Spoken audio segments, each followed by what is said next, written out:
She was standing in line at the local coffee shop. I had been watching her for weeks go in the same place and order the same thing. Medium blonde roast with 2 cups of cream and 3 sugar packets. She always wore the same plaited jacket no matter the weather.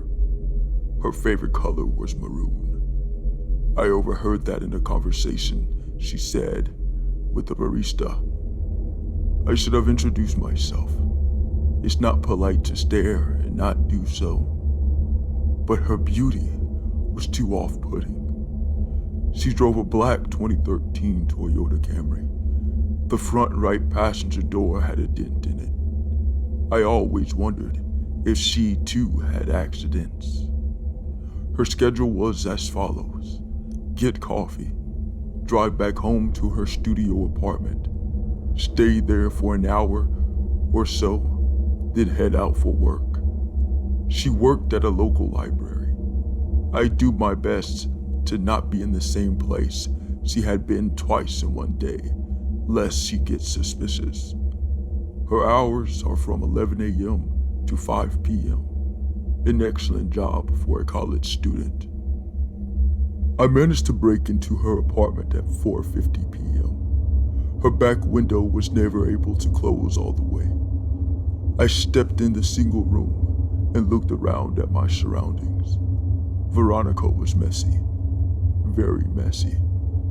Clothes strewn around the hardwood floor. Her bed, which sat in the corner of the small space, was undone with makeup scattered all over it.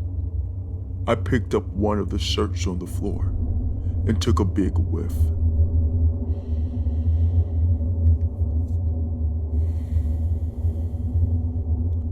Its aroma pierced my nostrils with the smell of lilac perfume. I nibbled on the collar. A slight taste of salt mixed with the lilac made for a pleasant experience. I stuffed the shirt into my bag.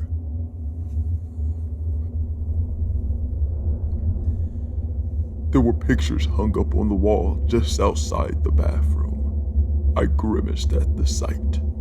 Veronica had a boyfriend, a chubby bastard with a face full of red hair.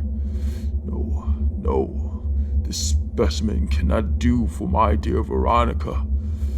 I snapped the picture in half. If it ever comes to it, the fat man will know my wrath. I make my way into the bathroom. I watch as the lights flicker on and reveal a cracked tile floor. The countertop was filled with more makeup. Veronica was fond of red lipstick.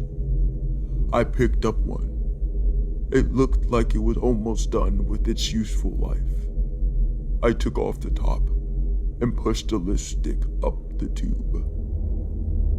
I stared at the stick for what seemed like hours. Veronica's sweet lips must have touched this more times than I cared to count. I raised the stick to my lips and apply it. A sense of euphoria filled me. I have kissed the woman of my dreams. It was almost as if she were there to wrap her frail arms around my shoulders and deliver the deed herself. I put the lipstick in my bag, turned off the bathroom light. I went into a closet and waited.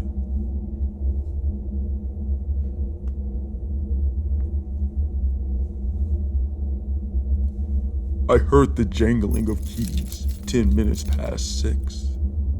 I could hear footsteps. Only that of one person. Good.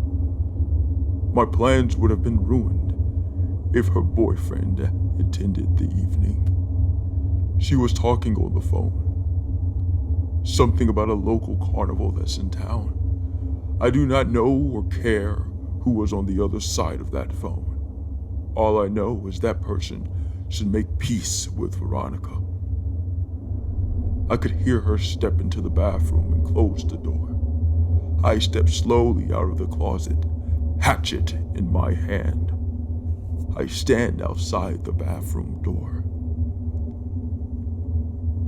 She was talking about that fat boyfriend of hers. I could hear her. How could she? She was mine, not his. I'm the one who loves her, not him. I even arranged this lovely evening. That bitch, that slut.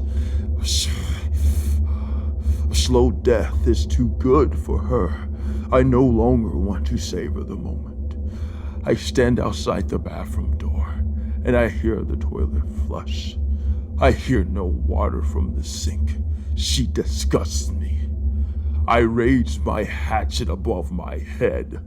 She opens the door, and I opened her skull.